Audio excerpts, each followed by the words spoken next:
Welcome. I'm James Calicut, Waterfowl and Upland Game Bird Extension Specialist. I'm Mark McConnell, Assistant Professor of Upland Birds at Mississippi State University.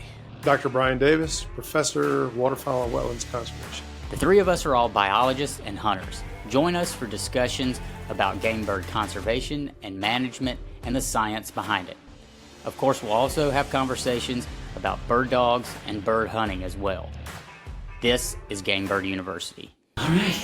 All right, fellas. Well, good to see y'all. I know that Mark is going to be happy with today's episode because we're probably not going to talk about anything other than quail. That's right. I've thrown you a bone with that one. But no, we thought it'd be good to have a conversation about quail, particularly here in the Mid-South, because they're not in the heyday that they once were in. A lot of conversations that you have with landowners and stuff telling you about how it used to be. And folks like our guest today work really hard to help improve things for Bobwhites here in the Mid-South. And no better guest than we could have today than John Mark Curtis, our friend and colleague. He is the state coordinator for Mississippi and Alabama for Quail Forever.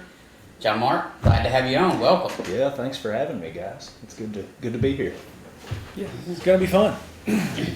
Yeah, so, before we get started into the conversation about whether or not all the quail management and such we're doing right now is effective and are they worth the fight, so to speak, here in the Mid-South, I think it's always interesting to kind of let our guests give a little background about how they came to be where they are, and particularly I think that's interesting for younger quail biology. No, I try to think that we're all three young. I like to still think that that we're still in the young biologist category. Not green biologists, but young biologists still. Sure. I'm gonna hold on to that as long as I can. I'm there with you. But I think it's particularly interesting for quail people because I remember when Mark and I were in grad school, thinking about folks our age. We heard our parents or uncles or probably mostly grandparents talk about hunting bobwhites, here in Mississippi or Louisiana or wherever, and just painting this picture of moving lots of coveys of quail and not even thinking about hunting singles, just hunting covey rises. Didn't have to hunt singles. Didn't have to hunt them, yeah. And so we have no actual experience doing that. Like, I'm a duck biologist. I grew up duck hunting. I had great duck hunting. That's what got me to, I had that connection to doing that. But with quail, it's different. So it was always kind of unique to me that Mark, and I, when we were in grad school together, roommates in grad school, that he had never really experienced that, yet he had this strong passion and interest in bobwhite. So I like to, ask that of you too, like to kind of give us an idea of how you came to be in as a wildlife, pursue wildlife biology as a career, and then particularly what drew you to bobwhites. Yeah, so I can go pretty long on both of those, I guess. I was thinking to the bobwhites. No one cares why you're wildlife biologist. Okay. On the wildlife biologist front, for me I don't think there was ever really any other option. Like, I just always was really passionate about animals and wild animals specifically, even from a very young age. And what I did, it came time to pick a career, I really couldn't think of anything else to do. Got talked into starting in forestry, and because, back when we were, when I was in school, there weren't very many jobs in the wildlife field. And every recruiter would be like, hey, look, if you want to have a job when you get out of school, you probably need to do forestry with a wildlife option. Well, after 2 years of absolutely hating being in forestry, I finally said, I don't care, like, maybe I'll never work a day in my life, but like, I know what I want to do. Yeah. And I'm going to start doing what I'm passionate about instead of like what makes the most sense on paper. And I wish I'd made that decision earlier. So, do y'all want like background as far as career goes, or just like more into the quail side? Yeah. Okay, yeah. For me, the quail has always been. It's interesting that you say that, James, about like having a passion for something you've never experienced. That I really do resonate with that. But for me, quail were very much like a family thing. Like you were talking about, both my grandparents hunted them, and I felt somewhat of a connection to the bird just on that front. And also, from a very young age, I actually remember the first covey I ever saw. We were walking through a younger CRP planting. I must have been 9 years old. And the blackberries were like this high above my head. But my dad wants to go look at something on the backside of our place. So like I'm just like behind him barreling through this, thicket. And all of a sudden there's this off to the, side. There, it was the middle of winter. We just got done deer hunting, and I, can barely turn. I'm so tangled up in briars, but like I more hear it than see it.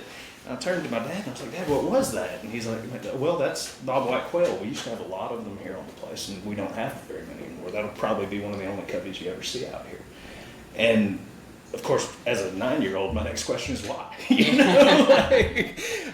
And he admitted that, my dad was always pretty honest with me. He was like, honestly, I don't really know. We just don't have very many of them anymore. And that never sat great with me. Like everyone I would ask growing up, like, why don't we have? I get we used to have a bunch of quail. Why don't we have quail? Hats off to your dad for not just throwing coyotes over. Yeah, well, that's fire true. Yeah, no, he's being a preacher, he's pretty honest. But so like I never could get a clear answer. And like when I got to Mississippi State, I was really planning on doing, working with deer or something like that, because that's what I'd grown up hunting. But the more I kind of learned about deer, and that question of like why don't we have quail just kind of kept playing in my mind. And it was just, honestly, it's been something that I just never could shake. And kind of again, I only got an graduate degree, but was really passionate about someday working with private landowners and working with Bobwhite quail.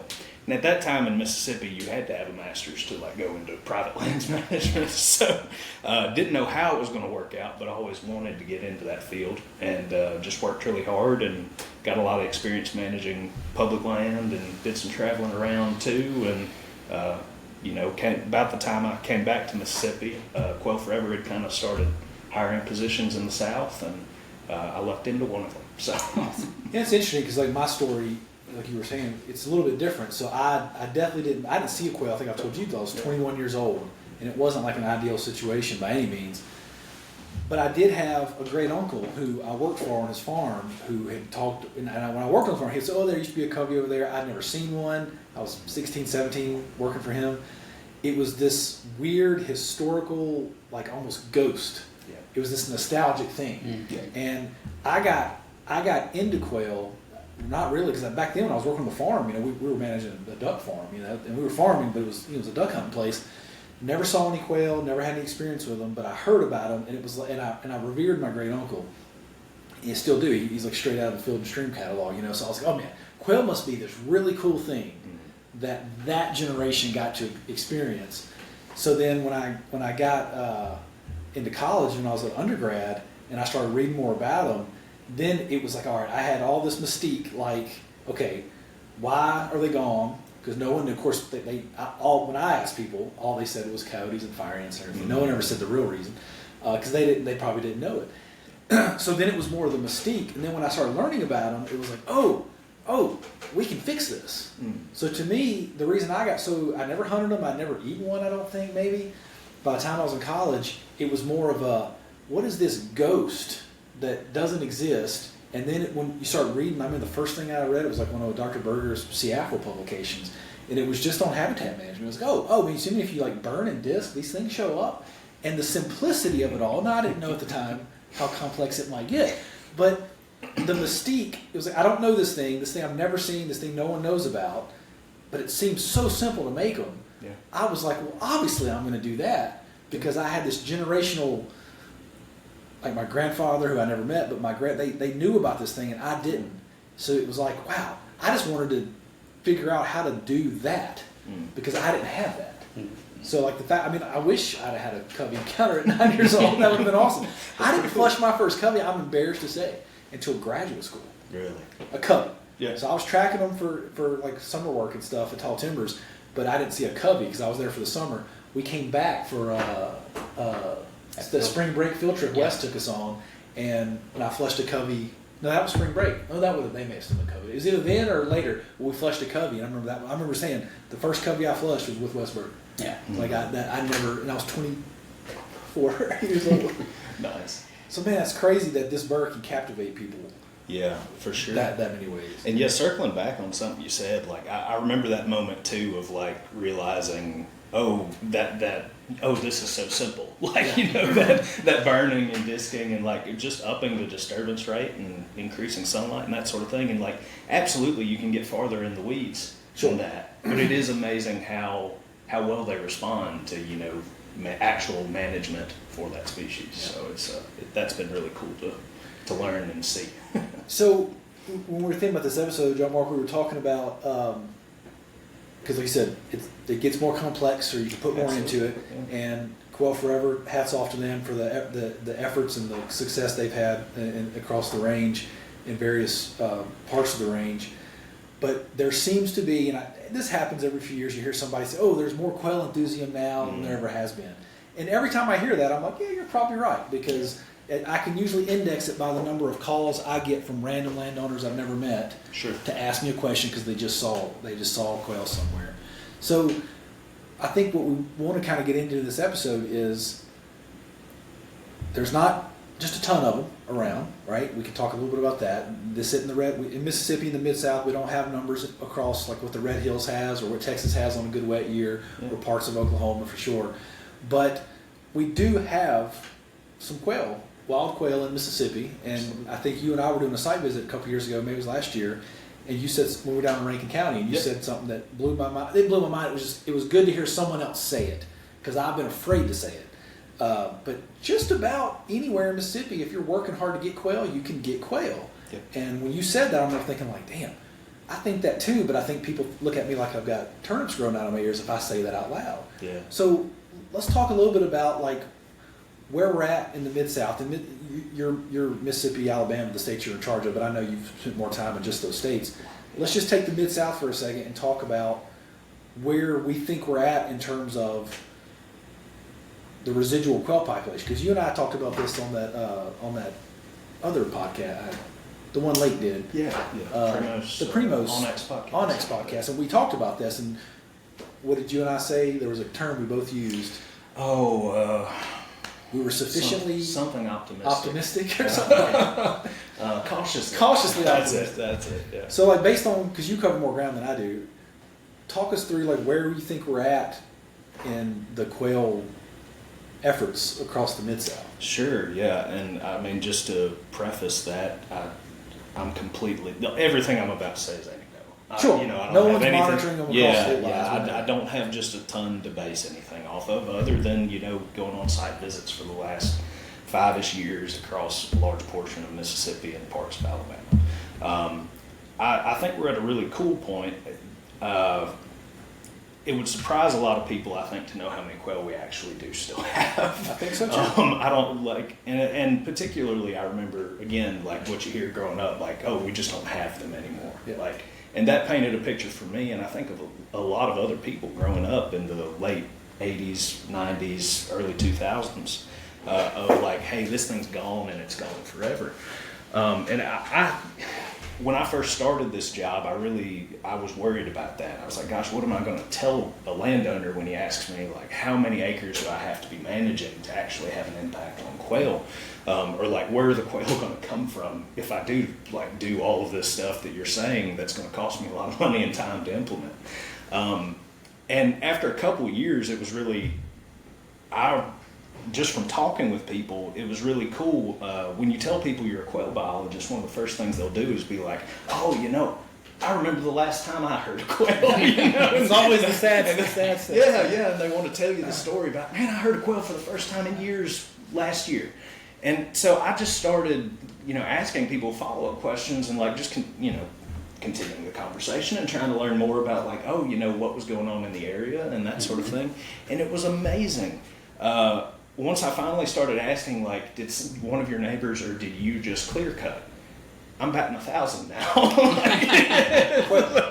They lean back and they're like, you know what? Yep, sure did. And they'd always lead off with like, I've just heard my first quail in like 20 or 25 years is the number they throw out. And I know that, again, that's just people reminiscing. There's no set, like they don't have it written down somewhere. Well, But it's part amazing. part of that is if they were a certain age, Yeah. 20 years ago was still 1980. Well, true. But the other part of that is when you think about the length of a pine rotation. Yeah.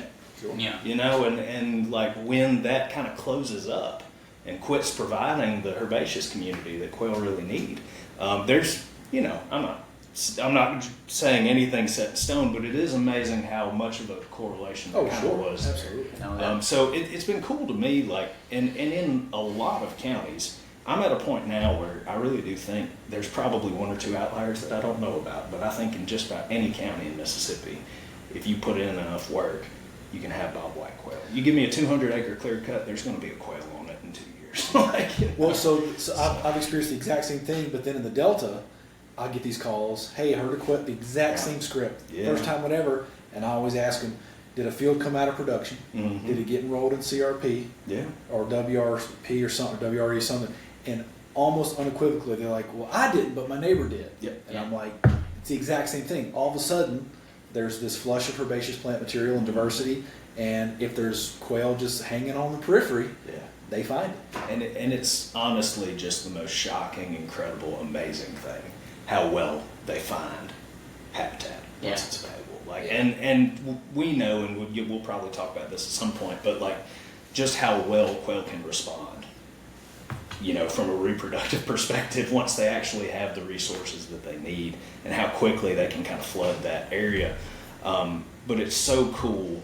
And I don't know how, and I don't know why, and it's hard to explain to people, but it just is what it is. It's amazing that, you know, this little bird that you wouldn't think could disperse very far, and you would think, when you really think about all the things that are against them, you know, it's amazing that they even exist. People are always like, people are always like, you know, quail are so fragile, and it is something I've heard a lot, particularly in the wildlife management world, and that couldn't be farther from the case. When you really think about everything they have going against them and how limited their habitat is across the landscape, the fact that they're here at all just proves what a resilient bird they actually are. Yeah, I think they're population-wise, they're incredibly resilient. Yeah. When you think about what they had to deal with and why they're in such low numbers, it's shocking that they didn't decline more than 2 or 3% per year over the last It really 50 is. years, right? Yeah. It should have been way faster.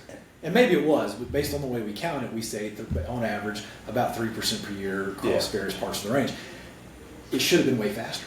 The landscape changed at a dramatically Very faster rate. Yeah. According to that, yeah.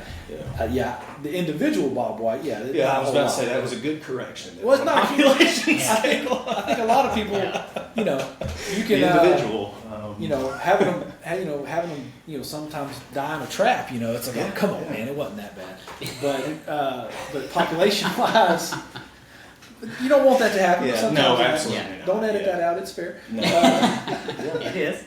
But yes, you're right. A lot of people think that they focus. It's like that. It's like that. I've used this analogy before. Y'all haven't seen this. I've seen it because my son's a World War II plane fanatic. But there's that diagram of the plane with all the bullet holes in it, and those are the planes that came back from different battles. And the initial response, it's like some psychological thing we all do. And when the engineers of the Army or the Air Force, whatever, got back, they were like, okay, that's where all the bullet holes. That's where we need to reinforce the planes. And then somebody's like, actually, no, those are the planes that made it back.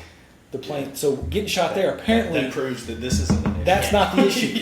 There's somewhere else that the planes didn't come back. Yeah. Well, same thing with quail. Like most people are talking about, they focus on their plight and how much struggle and how much they've declined, and how the fact that, oh my God, they're just not worth protecting or they're not worth managing for because we've lost the battle. Yeah. Whereas, to your point, it's like, or, oh my God, this species still exists in the Mississippi Delta. Yeah. And when most people would think there's no way, the resilience. I mean, my research associate Ryan, he was out. I think I told you he was out doing surveys this summer just around Clarksdale, and he was hearing about 1.5 birds per point, which is not a crazy high density. Yeah. But there's not enough cover to hold a high density. But there's quail on those farms, and there's almost nothing out there for them. So yeah, I think the take home is, yeah, they declined, but my goodness, they're not extinct. No, not at all. That's It's- the cool part of it. Yeah, it is, and that's really been something.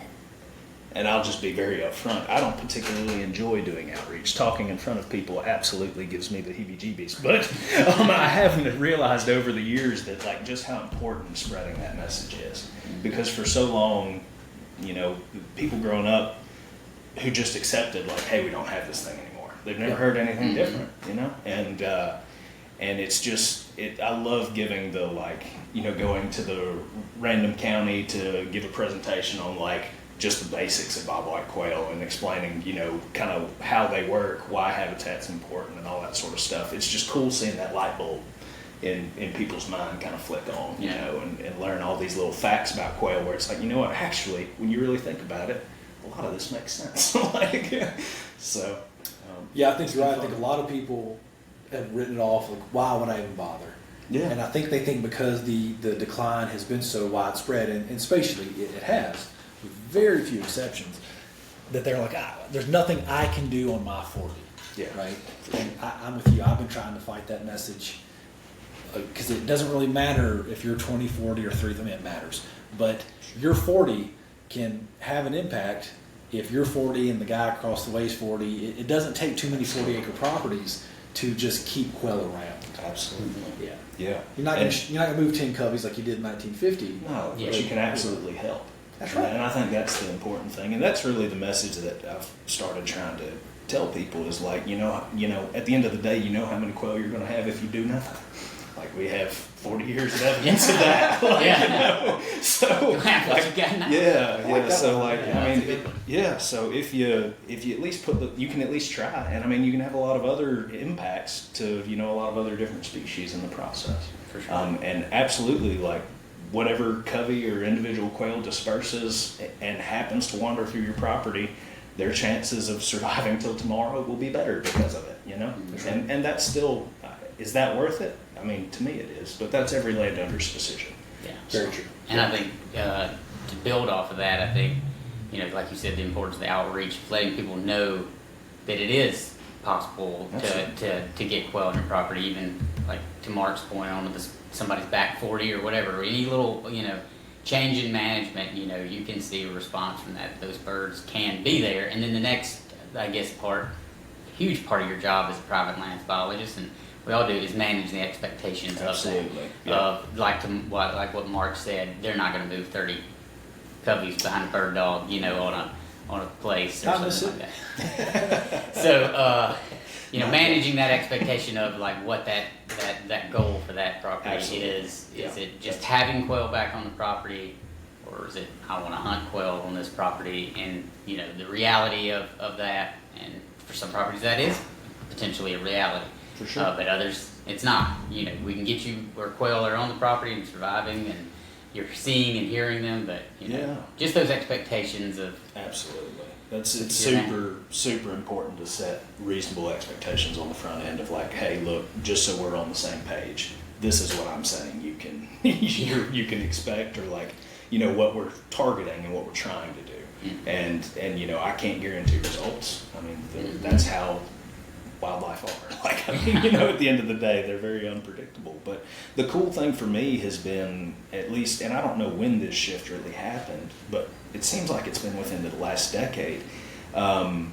Now the average landowner is more interested in, I want to be able to hear bobwhite quail on my property. It's less about, you know, I want to be able to go out and shoot a limit That's right. every day of the season, or, you know, 5-10 times a year. So, and a lot of people want to hunt them and think, man, it'd be cool to kill a wild bobwhite quail on my property.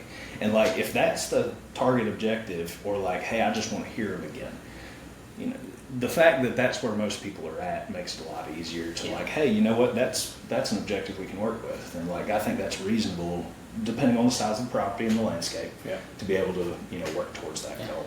Yeah, that's an interesting point. So I agree. I think so I started grad school in 2008, but I was doing private land quail site visits with LDWF as far back as 2006 maybe, so a couple years before that. And I can remember there was a shift, and I don't know if it was just good outreach by QF and the state agencies, and everybody is kind of quail enthusiasm got going again, But you definitely, because when we used to call landowners for the CP33 stuff, somebody had told them, it surely wasn't anybody at Mississippi State, but somebody had told them, hey, when can I have enough birds to hunt? And we were like, good God, man, you took out half an acre. Like, no, that's not what's happening here. But you're right. About 10 years ago, it seems like it became more acceptable. They just want to hear them, and that's probably a good thing and a bad thing. It's probably a good thing because maybe we got the message out. It's probably a bad thing because everybody who used to hunt quail's dead or just gave up on hunting birds. So that wasn't the people owning land that had hunted quail either decreased as a proportion of that population or they lost interest. So you can look at it half empty or half full.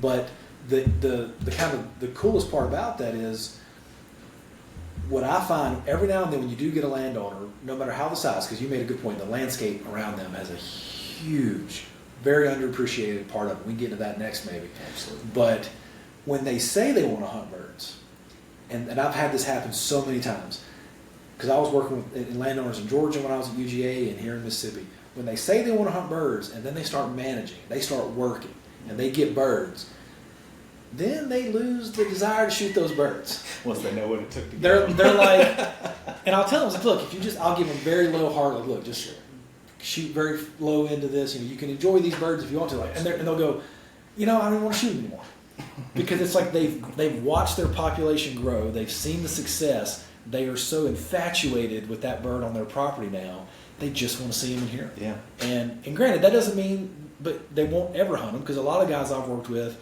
they'll just go hunt them somewhere else. Yeah. But on their property, Yeah. These birds are safe. those I've seen that happen time and time again, and I think it's really cool. You don't see that with other species, No, you don't. right? Nobody's not shooting that enormous buck that they grew and let age out, right? Or at least not that I know of. Maybe Very I'm wrong. rare cases. Yeah. Ducks, nobody's going. No. Nah, well, of course we're not raising ducks down here. Turkeys, I've never seen that. Yeah, it definitely seems more prevalent with quail. I'll agree with you there. So. And I think that goes back to that nostalgia some too, Yeah. probably some, now that they've got that back, not wanting to. I think people realize what a treasure it is to have quail on your property, Yeah. and how, like you said, how hard it was to get. We'll leave expense out of the equation right now. How hard it was to get. Oh yeah. It takes And work. it's just like, man, let me just enjoy this. And there's nothing wrong, in my opinion, with enjoying a little harvest, especially, I give people really low. If they're adamant they want to put their dog on the ground, I'll give them a very low recommendation of what they should be going for, or what they shouldn't do is more or less what I do. Definitely don't let them chase any cripples, and don't harass the cubby very often. But a lot of guys are hunting You mean singles, right? singles. I'm sorry. Yeah. Good. A lot of guys are hunting elsewhere in other parts of the world where they're hunting something else and they're getting their bird dog out. So they're like that guy in our county that we went and saw. Yeah. That dog gets plenty of work. If he'd put I think what he says, if I can point a cubby on this property, that'd be the coolest thing ever. And that's what a lot of people want. Just letting their dogs see him. But it's interesting to see what happens. There's a shift once they're successful. And there's an age demographic range where I've seen it. Definitely happens more in older generations, I think, because they really get the nostalgia part. A 45-year-old landowner has never experienced the heyday of quail hunting in Mississippi. That's true. So they probably don't, but yeah.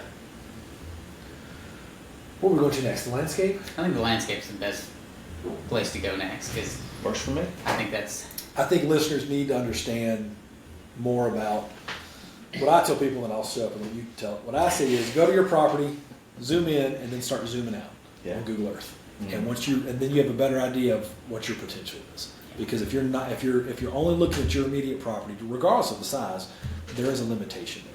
So tell them how you approach that. Yeah. So I'm pretty similar in how I'll approach that with the landowner. We talk about what's around them, and like you said, depending on the size of the property, talk about how important it'll be for other property or we'll just say other acreage to have something happen to it that also results in bobwhite quail habitat, whether that's a clear cut or heavy thinning or getting a neighbor involved on like, hey, I just started burning, come out to my property, like let's learn about it. Maybe you can do this on your place, whether that's a co-op type thing or just like, waiting for that next clear cut.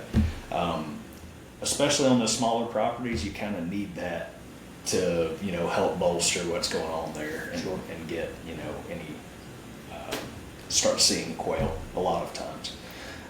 But they'll surprise you out of the blue sometimes too. So I've had other situations happen where this kind of ties to both themes together, where the landowner will do a little bit of the work and they'll tell me it's not working, and then when I inquire about how often they're going out, what time of day they're going out, and it's like, oh no, you're very unlikely to see as many quail. So, we both work for the landowner who often is a little disgruntled with quail observations, and it's more of like, how often are you going out with your dog and trying to find these birds? For sure. Right? You got to get out there, and not bird dog or not.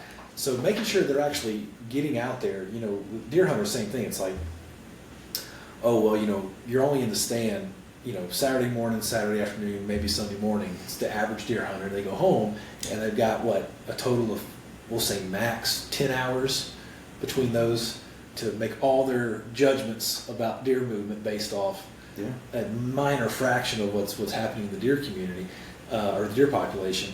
And I think it was quail too, just making sure the farmers are getting out there. If they're not going to monitor their property, which can be a lot of work, just making sure they're getting out there and say, hey, you didn't see any quail. How often did you go out looking for quail? Yeah. Right? Were you out there at sunrise listening for calls? Because if you weren't, you might not, you're going to hear them throughout the morning. Yeah. But just making sure they're actually getting out there. And I've had that a lot. So I haven't heard any quail. I was like, oh, really? Yeah. What time of year did you come out? Well, I came out, late July. Well, most of the singing's done by then. Not all of it, but a lot of it's, most of it's done. So just making sure they do that too. I run into that a lot. I think that also plays into the narrative of like we don't have quail anymore a little bit. As we've gotten further removed, at least at a population level, from working on land, like making a living working with land. Most of us have office jobs now, and that definitely plays into it. If you're not out on the property listening, you're not going to think you have very many. We don't have the mail carrier walking. Yeah. That used to be a tremendous source of quail data, was rural mail carriers. Yeah. The last paper published that I saw on that was by Chris Williams. Where's he? Delaware. Delaware, yeah. And it was published years ago. It was data set from Kansas, I think. And the entire quail and pheasant and rabbit abundance data for like 20 plus years was from the mail routes. That's the last paper I saw published on quail with that. And it was really cool because it was a tremendously well-cited paper. But no one's done it since because, where can you? Yeah. I don't know if in those areas, if they even have rural, if they even those guys walk anymore. But It'd be interesting to know. it would. But what a great source of people getting out. They're always out at that time of day. All right, so that we're crunching up on time here. I mean, again, you as the landowner have to decide what you want out of your property, right? That's the most important thing. And if you're not passionate about it, then it probably isn't worth your time because it is a lot of work to manage for Bobwhites. But yes, for the person who has that passion, misses hearing quail on the landscape, wants to hear them again, absolutely, I think it is worth it and definitely worth looking into. Get involved with whether it's a state agency, Quail Forever, whoever. There are a lot of different groups that have private land staff who will go out and meet with you for free, help you come up with a plan on your property, maybe even help you, figure out the cost share situation with some of these state and federal programs to help offset some of these, expenses we've been talking about. Sure. But there's a lot of resources out there to help you. And like anything, it's having a second opinion, getting a coach to help you, keep you from making mistakes on the front end and learning everything the hard way can be really, really helpful in that process. I don't think we've ever had the amount of resources available to the private landowner that we currently do. Yeah, I was just about to say, in my short career, there's more cost share / money available and resources and help And just technical available knowledge to and people. get something done than I've ever seen. And it seems like, and I'm biased because I live kind of stay in the quail world, but it seems like you're seeing quail more on social media. You're seeing quail more in discussions. Yeah. There's a number of podcasts now that talk about quail. It seems to be getting, I don't know if it's a quail resurgence or something, but it seems to be getting part of the common vernacular to talk about quail. Whereas when I first started grad school in 2008, it was not. It was the three of us that lived together talking about It was quail. us. Yeah. It was me and you and Matt Me Colombo and you talking and about Matt, quail. Yeah. And y'all got tired of hearing me talk about quail a lot. Yeah, that it was different. Yeah, and it's always so hard to know whether you're just like falling into this algorithm on Instagram where like all of your stuff is now bird dogs and people out on hunting trips. But I agree with you. I do think there is a bit of a resurgence right now, and that's really cool to see. Yeah. And that and this is probably, we are running out of time to discuss this now, I'm sure, but some of the research that's come out on managing our more popular game species like deer and turkeys that overlaps very closely in some areas with like some of the bobwhite quail management that we generally recommend. I think that's been really cool to see, and I think as some landowners, for whatever reason, they started out burning and thinning, whether it was for turkeys and brood habitat or just increasing forage for deer, have like, oh wow, I just heard a quail on my property when I just started doing this new thing. Yeah. And I hadn't heard a quail in years. And so I do think people are starting to realize like, hey, there's some potential here. And like, if this is something I want, I can make it happen. So since you brought it up, yes. Sorry. No, it's a good topic. Good topic. So we got to be careful though, because some of that gets tossed around, and I've been guilty of it as anybody, a little too loosely. There is overlap Yes. in most things that require disturbance. Most species that require periodic disturbance in their management. By default, there's going to be some overlap in what benefits one species more than the other. There's more overlap probably in the uplands between turkeys and quail than there are maybe with deer and quail, but there's still overlap. Mm-hmm. And the overlap's important, and what people get caught up a little too much, I think, on the minutia of a lot of this, for the most of the time, you need more sunlight on the ground, and you get that by cutting trees, and you need to disturb the soil either through fire or through some mechanical, maybe a disc or something, depending on your situation. And when you get more sunlight on the ground and you add disturbance, you should see all species respond positively, but it's going to be disproportionate, right? If you're burning on a 5-year rotation, that is not going to be ideal for quail in most landscapes by any stretch, but it's not going to be, it might make some really good screening cover and bedding cover for deer, and depending on the site, arguably, not much for turkeys there, but maybe a little nesting on the edge. But as you break that down in between that 5-year interval, you start to increase your overlap. Absolutely. So at Longview, which we the property the foundation owns right outside of town, it's technically being managed with deer in mind. Now they've let me have some input on the fire and the frequency, and they let me have some input on the timber density, which is great. But they're still managing that place for deer and deer groceries, and there's deer crazy out there. But we had enough quail to radio a bunch last spring, and we're going to radio a bunch this fall. Just got radios in, and there's turkeys out. I mean, it's a great example of what you're talking about, where it's like, look, it's 550 acres, and we're not doing anything other than keeping the canopy open and lighting fires. Really, there's no trapping, there's no supplemental feeding, there's no real quail, anything other than fire and thinning. Yeah. There's nothing quail, and we've got them. Now, amazing how that works. it's amazing how that works. Now, that doesn't mean we're going to go out there and move 10 coveys. No. And the reason I keep going back to 10 is when you talk to the old timers, Yeah. it was nothing to get out of school, grab my bird dog, walk down the thing, and move 10 coveys. If I hear 10 coveys one more time, I'm going to... That fish I caught this spring's already this good. Nobody get mad at me. Oh, there's the inflation factor. Okay, Yeah. maybe that's what it is. But you hear that so often, and I don't doubt it. There was a guy, I had a DC in DeSoto County years ago tell me that DeSoto County, Mississippi used to be a mecca for quail hunting in like the 50s and 60s. He was telling me about, I think it was his dad, and he was showing me pictures, so I was in his office, about the birds they would move in the hills right near the delta, and just the tremendous quail density. And I'm sitting there going like, my goodness. I mean, I missed it by decades, but the fact, like going back to the thing before, the fact that it went from that to this, and it didn't go worse, is still a testament to the bird's ability to hang on. For sure. Because you still find them in the delta. Yeah. Yeah. And that Pretty in impressive. the On the hills. plains. And, sometimes in cut over pot stands that they maybe shouldn't be in yet. Sometimes. When we have James Martin on, he'll probably tell the story about his first covey, because he's told me a bunch, 'cause he was my boss. and it was not in a place, I won't ruin the story, but it wasn't in the place you would expect a covey to be. And he's like, that's what drove me to figure out why quail go places, which he's done very successfully, because they shouldn't have been there. Yeah. And quail will do that too. They'll show up in a spot that makes no sense, and then you have to explain to the landowner. Well, circling back to that point you made earlier about the population versus the individual. Exactly. Yes. It always shocks people when in a presentation or in a conversation with an individual landowner, bring up that 8-month average lifespan. That's something people don't realize. They don't live very long, and that's because they're very tasty. So. Everything out there, just about. I ask students, you name something, and I'll tell you if it's ever eaten a quail, if there's been documented eating a quail. And the one they always give me on is rabbit. I've never seen a rabbit eat a quail.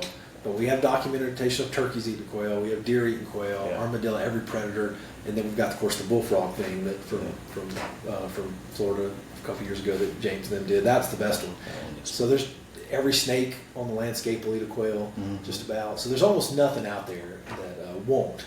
But all right. So the take-home message is it's worth it if that's your objective. Yeah. And set your expectations realistically. Talk to a professional. What's the other take-home point here? I guess just knowing that there is hope if that is something you want to Cautiously optimistic. There you go. Are we changing the title? Yeah, that's what we should put on there. Oh, no. So I don't know if we told you about that, but we both recorded this podcast with Lake Pickle separately. Separate interviews. I had nothing in it, and we both ended up using this term, cautiously optimistic. And I didn't know John Mark had said anything about it until Lake it was like a 3-part series. He talked to people all over the range. It was really cool. And then he was like, "Y'all both said something." And that was the title, I think, of the episode. Yeah. And that was on the Primo Speak the Language podcast. Yeah. So I think was the He name did a of great it, job so, with that. yeah. All right, Cows. All right, yeah. Well, so I think that's a good way to kind of wrap things up, and that there certainly is hope for Bobwhites, but no, John Mark, thank you for coming. And to what we were talking about earlier, there is hope for Bobwhites, and seems like, for whatever reason, greater interest, but also we mentioned that there are greater opportunities available in services and such, and cost share programs to landowners. Absolutely. And especially on that technical guidance part, I think QF is a huge part of that. There are way more QF folks boots on the ground, being assets to landowners and providing that technical guidance than there ever was. When we were in undergrad or so, we didn't think about that as an option. Well, QF didn't as start a until toy. 2005? Yep. Oh, okay. So we had when we were undergrads, it had just started. Oh yeah, so there you go. Well, I guess. Well, But in grad school, there weren't a lot, PF, right? like there was opportunities For up sure. north with PF. Yeah. We were very familiar with pheasants forever, but yeah, QF has been a huge asset to landowners in the southeast and mid south when it comes to quail. So we are super excited that. We need to make sure we put John Mark's personal cell phone. Oh boy, Yeah, that'll be we- fun. Well, in place of that plug, just to keep my boss from being mad at me, if somebody is interested in working with one of our biologists, you can just type a Google search of Pheasants Forever or Quail Forever, find a biologist, depending on which part of the range you're in, and that'll pull up a website where you can type in your zip code, and it'll give you the contact information of the closest biologist. That's less fun for us. Well, Yeah, we're hoping that. But also if you're in Mississippi, MDWFP private Great. range program is incredible. Grucci's team is John Grucci. I'll just say it because we're in Mississippi and we can. That staff of private lands biologists is some of the most talented in the country. Agreed. Hands down. And yeah, you can absolutely find there's a link on their website to get in contact with your nearest one of them. And man, it's all free advice. You might as well get as much as you can. Exactly. We're used to working together and helping landowners out, so don't feel bad about calling everybody. And unlike many things, it's not a you get what you pay for situation. You're actually for free getting some of the best technical guidance that you possibly get. And the really nice thing is, no one views it as a competition. We're all here for the same thing. And we're calling each other and stuff when that happens. So Absolutely. y'all are. I don't make any planting or herbicide recommendations anymore. I just send them. Yep, to just Mark. yeah, I He do knows the way same more thing. about that than me now. I gave up on that. Yeah. Yeah. All right. Oh, good. Well, John Mark, thank you so much for joining us today. I'm sure we're going to have you back because we just kind of scratched the surface today. Just in. We'll see how many likes he gets. Yeah. Oh boy. Well, thanks, guys. I really do appreciate it. It's been a lot of fun, and hope we can do it again sometime. Oh, yeah. We'll do it again before too long. All right. Thanks. And see y'all next time. Thanks for joining us on Game Bird University Podcast. To keep up to date on when new episodes are dropped or for more information on game birds and their management, you can follow us on Instagram at MSUEXT_GameBird or follow us on Facebook at MSU Extension Game Bird Program.